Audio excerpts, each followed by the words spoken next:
Hi hello എല്ലാവർക്കും നമസ്കാരം. Serial മാന്യ വെറൈറ്റി സ്റ്റോറീസിൻ്റെ ഏറ്റവും പുതിയൊരു വീഡിയോയിലേക്ക് എല്ലാ കൂട്ടുകാർക്കും സ്വാഗതം.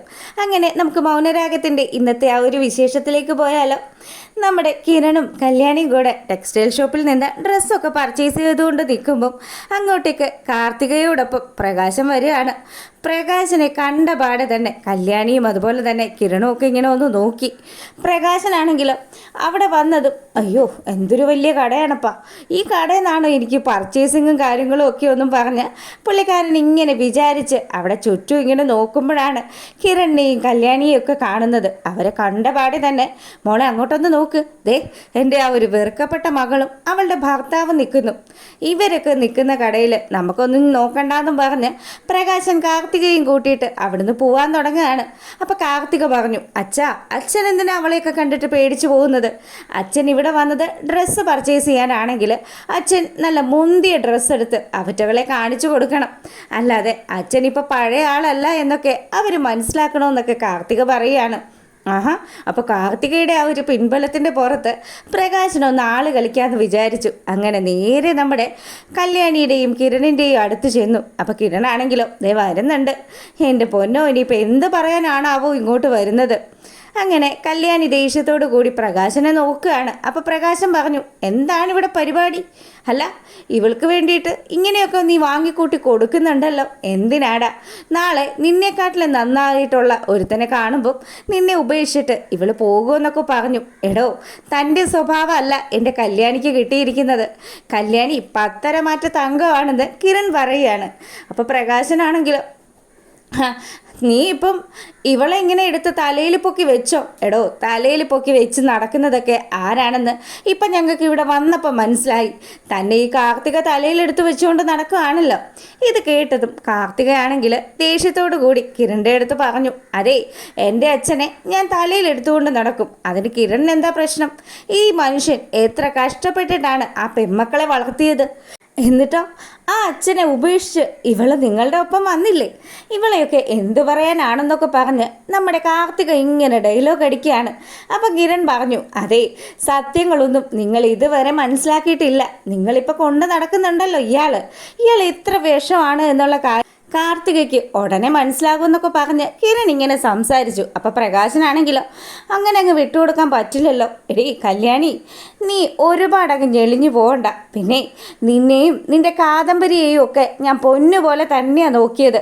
എന്നിട്ട് അവസാനം ഇവനെ കണ്ടു കഴിഞ്ഞപ്പോൾ, ഇവൻ്റെ പണമൊക്കെ കണ്ടു കഴിഞ്ഞപ്പോൾ നീ എന്നെ ഉപേക്ഷിച്ചു. എന്നിട്ട് ഞാൻ തളർന്നില്ലടി. എനിക്ക് ഈശ്വരനായിട്ടാണ് ഇതുപോലെയുള്ളൊരു മോളെ കൊണ്ടുവന്നതെന്ന് പറഞ്ഞു. ആഹാ, അപ്പം നിങ്ങളിപ്പോൾ അച്ഛനും മോളും കളിക്കുകയാണല്ലേ? എന്തായാലും കൊള്ളാം. കാർത്തികയ്ക്ക് കിട്ടാനുള്ളത് കിട്ടുമ്പം കാർത്തിക പഠിച്ചോളും. കാർത്തികേ, നിന്നോട് ഞങ്ങൾക്ക് ഒരു കാര്യമേ പറയാനുള്ളൂ. ഇയാളെ കുടിച്ച വെള്ളത്തിൽ വിശ്വസിക്കരുത്. ഇയാൾ പറയുന്നതൊന്നും സത്യമല്ല, അന്വേഷിച്ച് നോക്ക്. മഹാഭാവികൾ എന്നൊക്കെ പറഞ്ഞ് നമ്മുടെ പ്രകാശൻ ഇങ്ങനെ നിൽക്കുകയാണ്. അതെ, താനെൻ്റെ അമ്മായിയപ്പനാണല്ലോ, തന്നെ ഇപ്പം കണ്ട സ്ഥിതിക്ക് ഒരു കാര്യം പറയാമെന്ന് പറഞ്ഞു. അതെ, എൻ്റെ കല്യാണിക്ക് ഡൽഹിയിൽ വെച്ച് ഒരു ആദരിക്കൽ ചടങ്ങുണ്ട്. അതിനു വേണ്ടി അവൾ ഡൽഹിയിലേക്ക് പോകാൻ പോവുകയാണ് എന്നുള്ള കാര്യം പ്രകാശനോട് പറഞ്ഞു. എത്ര ലക്ഷം കൊടുത്തു അങ്ങനെയുള്ള ഒരു അവാർഡ് ഒപ്പിക്കാനെന്ന് പ്രകാശൻ തിരിച്ച് നമ്മുടെ കിരണിൻ്റെ അടുത്ത് ചോദിക്കുകയാണ്. അപ്പോൾ കിരൺ പറഞ്ഞു, എടോ, നേരായ രീതിയിലല്ലാതെ 1 രൂപ പോലും ഇന്ന് വരെ ഞങ്ങളാരും സമ്പാദിച്ചിട്ടില്ല. പിന്നെ ഇതൊന്നും തന്നെ പറഞ്ഞ് ബോധ്യപ്പെടുത്തേണ്ട ആവശ്യവും എനിക്കില്ല. താൻ തൻ്റെ പാട് നോക്കണമെന്നും പറഞ്ഞ് ദേഷ്യപ്പെട്ടിട്ട് നമ്മുടെ കിരൺ കല്യാണിയെ കൂട്ടിയിട്ട് അവിടുന്ന് പോവുകയാണ്. അപ്പറെ മാറി നിന്ന് നമ്മുടെ കല്യാണിക്ക് ഇഷ്ടപ്പെട്ട സാരിയൊക്കെ സെലക്ട് ചെയ്ത് കിരൺ കൊടുക്കുന്ന കാഴ്ചയൊക്കെ കാർത്തിക വളരെയധികം സ്നേഹത്തോടു കൂടി കാണുകയാണ്. അപ്പോൾ കാർത്തികയോട് നമ്മുടെ പ്രകാശൻ ചോദിച്ചു, മോളെ, ഇതൊക്കെ മുഴുവനും കളർഫുൾ ഡ്രസ്സാണല്ലോ. എനിക്കിത്രയും പ്രായമൊക്കെ ആയതല്ലേ അച്ഛ, പ്രായത്തിലൊന്നും വലിയ കാര്യമില്ല. അച്ഛൻ ഇതൊക്കെ എടുക്ക്, അച്ഛൻ ഇതെല്ലാം നല്ലതുപോലെ ചേരുമെന്നൊക്കെ പറഞ്ഞ് പർച്ചേസിങ്ങും ഒക്കെ കഴിഞ്ഞ് നമ്മുടെ കാർത്തികയും അതുപോലെ തന്നെ പ്രകാശനും അവിടുന്ന് പോവുകയാണ്. പിന്നീട് നമ്മളെ കാണിക്കുന്നത് കാർത്തിക ആണെങ്കിൽ ഒരു ഹോട്ടലിലെത്തി അവളുടെ അമ്മയെ കാണുന്നു. അവളുടെ അമ്മയാണെങ്കിലോ, മോളെ, പ്രകാശനെ അമ്മ പറഞ്ഞതുപോലെ തന്നെയൊക്കെയല്ലേ കാര്യങ്ങളൊക്കെ മുന്നോട്ട് കൊണ്ടുപോകുന്നത്? അതെ അമ്മേ, അതിലൊരു സംശയമില്ല. അയാൾക്ക് ഇതുവരെ എന്നെക്കുറിച്ചൊരു ഡൗട്ടും തോന്നിയിട്ടില്ല. പിന്നെ അയാളെ ഞാനിപ്പം ഒരുപാട് ഡ്രസ്സൊക്കെ എടുത്തു കൊടുത്ത് പുള്ളിക്കാരനെ ഒന്ന് ചെറുപ്പക്കാരനാക്കാൻ ശ്രമിക്കുകയാണ്. അതേ മോളെ, അത് തന്നെ എനിക്ക് പറയാനുള്ളത്. ദേ, അവൻ വിചാരിക്കണം അവൻ ഇപ്പോഴും ഈ ഒരു 10-18 വയസ്സിലാണ് എന്നുള്ള കാര്യം. അവൻ്റെ പ്രായം പോലും അവൻ മറന്ന് അവൻ എന്നെ പ്രേമിക്കുന്ന തരത്തിൽ മോള് കാര്യങ്ങൾ കൊണ്ട് എത്തിക്കണമെന്ന് പറഞ്ഞു. അതെന്നോട് പ്രത്യേകം പറയണമെന്ന് ചോദിച്ച് കാർത്തികയാണെങ്കിൽ ഇങ്ങനെ അമ്മയോട് സംസാരിച്ചു. അതിനുശേഷം മോളെ ഒരിക്കലും നീ അമ്മ അനുഭവിച്ച കാര്യങ്ങൾ മറന്നു പോവരുതെന്നും കൂടി ആ അമ്മ ഓർമ്മിപ്പിക്കുകയാണ്. അങ്ങനെ നമ്മുടെ കാർത്തികയാണെങ്കിൽ അവനുള്ള പണി ഇപ്പം തന്നെ കൊടുക്കാമെന്നും പറഞ്ഞ് അമ്മയോടും യാത്ര പറഞ്ഞ് അവൾ നേരെ വന്ന് വണ്ടിയിൽ കയറുക. അപ്പം പ്രകാശൻ ചോദിച്ചു, അല്ല മോളെ, ഇതൊരു വലിയ ഹോട്ടലാണല്ലോ, ഈ ഹോട്ടലിൽ എന്തിനാ മോള് വന്നതെന്ന് ചോദിക്കുമ്പം അതെ, എൻ്റെ വിദേശത്തുള്ള ക്ലയൻസും അതുപോലെ തന്നെ നമ്മുടെ ചില ആൾക്കാരും ഒക്കെ ഇവിടെയാണ് താമസിക്കുന്നത്. അപ്പം അവരെ കാണാനും ഇടയ്ക്ക് ഞങ്ങളുടെ കമ്പനിയുടെ മീറ്റിങ്ങും ഒക്കെ ഇവിടെ വെച്ച് നടത്താറുമുണ്ട്. അതിനു വേണ്ടി പോയതാ. ഇനിയിപ്പം നമുക്ക് പോയാലോ എന്ന് ചോദിക്കുമ്പം അതിനെന്താ മോളെ, പിന്നെ അച്ഛനോട് എനിക്കൊരു കാര്യം പറയാനുണ്ട്. എന്താ മോളെ, മോൾ എന്തിനാ എന്നോട് എന്ത് കാര്യം പറയാനും? മോൾക്ക് സ്വാതന്ത്ര്യം ഉണ്ടല്ലോ.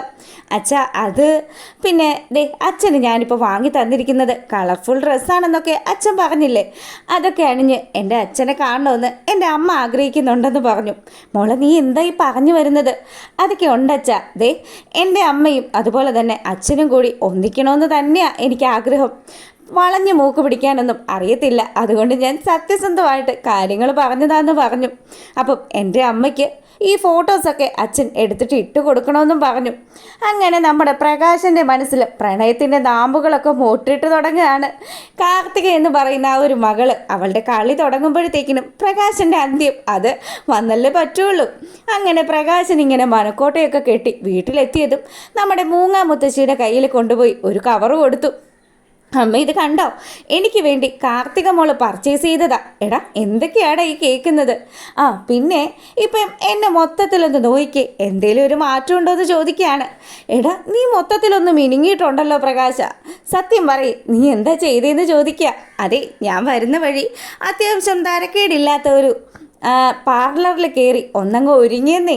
പൈസയൊക്കെ ഇച്ചിരി അധികമൊക്കെ ആയി. എന്നാലും എടാ മോനെ, നീ ബ്യൂട്ടി പാർലറിലൊക്കെ പോയെന്ന് പറഞ്ഞാൽ അമ്മയ്ക്ക് കൂടി പോകാനൊക്കെ വലിയ ആഗ്രഹമാണ്. എന്നെ കൂടെ ഒരു ദിവസം കൊണ്ടുപോടാ. എൻ്റെ അമ്മയ്ക്ക് എപ്പോൾ പോകണമെന്ന് പറഞ്ഞാൽ മതിയല്ലോ, ഞാൻ അങ്ങോട്ട് എത്തിക്കാമെന്ന് പറഞ്ഞ് പ്രകാശം വലിയ കാര്യത്തിന് സംസാരിച്ചു. അല്ലട മോനെ, ഈ കവറിനകത്തൊക്കെ എന്താണ്? അതൊക്കെ കാർത്തികയുടെ അമ്മ എനിക്ക് വേണ്ടി സെലക്ട് ചെയ്ത ചില ഡ്രസ്സുകളൊക്കെയാണ്. ഓ, അപ്പോൾ എനിക്കൊന്നും ഇല്ലേടാന്ന് നമ്മുടെ മൂങ്ങ ചോദിക്കുകയാണ്.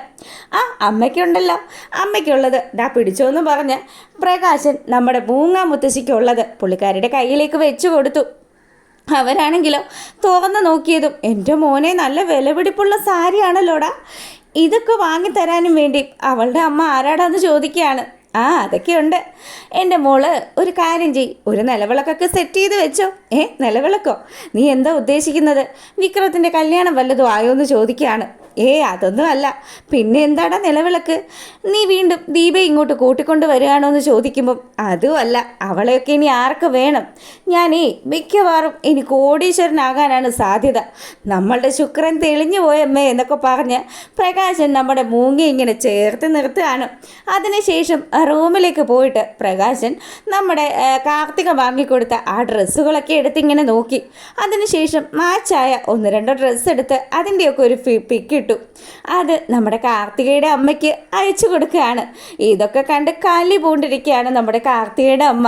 എന്തായാലും ദുഷ്ടനായിട്ടുള്ള നമ്മുടെ പ്രകാശന് 8ൻ്റെ അല്ല 16ൻ്റെ പണി കൊടുക്കാനായിട്ട് തയ്യാറായിട്ട് നിൽക്കുന്ന കാർത്തികയെയും അവളുടെ അമ്മയും ഒക്കെ കാണിച്ചുകൊണ്ടാണ് നമ്മുടെ ഇന്നത്തെ ആ ഒരു വിശേഷം അവസാനിക്കുന്നത്. അപ്പോൾ നിങ്ങൾക്ക് വീഡിയോസ് ഇഷ്ടമാകുകയാണെങ്കിൽ ലൈക്ക് ചെയ്യാനും അതുപോലെ തന്നെ കമൻറ്റ് ചെയ്യാനും സബ്സ്ക്രൈബ് ചെയ്യാത്തവർ സബ്സ്ക്രൈബ് ചെയ്തുകൂടെ ഹെൽപ്പ് ചെയ്യണം കേട്ടോ. എല്ലാ കൂട്ടുകാർക്കും നല്ലൊരു ദിവസമൊക്കെ ആശംസിച്ചുകൊണ്ട് നമ്മുടെ ഇന്നത്തെ വീഡിയോ വൈൻഡപ്പ് ചെയ്യാണ്. വൈകുന്നേരം ഇതിൻ്റെ പ്രമോ വിശേഷങ്ങളും ഒക്കെ ആയിട്ട് കറക്റ്റ് ഒരു 10 മണിക്കുള്ളിൽ വരുന്നതായിരിക്കും. അതുവരെ എല്ലാ കൂട്ടുകാർക്കും ശുഭദിനം. Okay, thank you.